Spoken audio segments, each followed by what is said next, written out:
Okay, this is a big one. All right, we're going to pick up some really, really, really awesome stuff in this one, and a little overkill, a little bit on a couple of them, but hey, it's fine. All right, we got time because like you get bored with it, you can just skip ahead.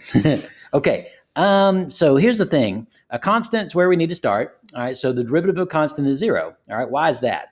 Well, if I had some value c, so this is c, and then I graphed that, it would just be a horizontal line all the way across there. Pretend like that's straight.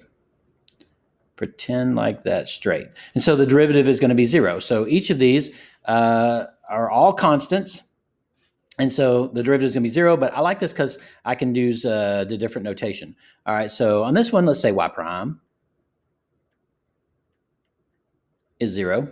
The slope is 0. S prime of t, so the variable's t, which is more than likely going to be time. We'll be dealing with that later. It's probably going to be a distance over time, some sort of rate, 0. All right, this would be f prime of x,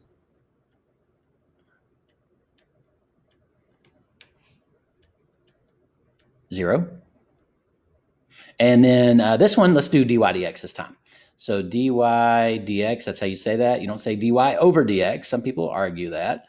No, the proper way to say it is dy dx, the derivative of y with respect to x. That's exactly what's happening. And because that's a constant k, that's pi, that's 2. This is just a number.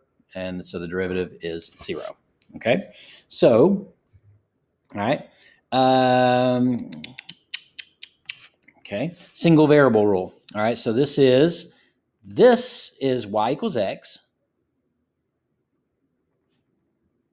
Oh, wow. Okay. That looks pretty good.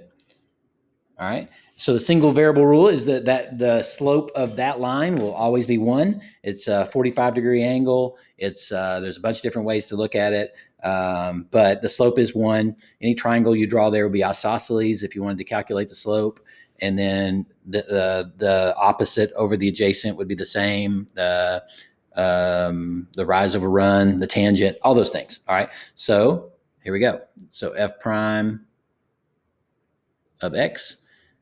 If x is all you're talking about is 1, s prime of t, your variable is t now, but it was just t to the first power, 1.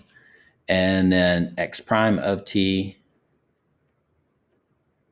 is equal to 1 if t is your variable.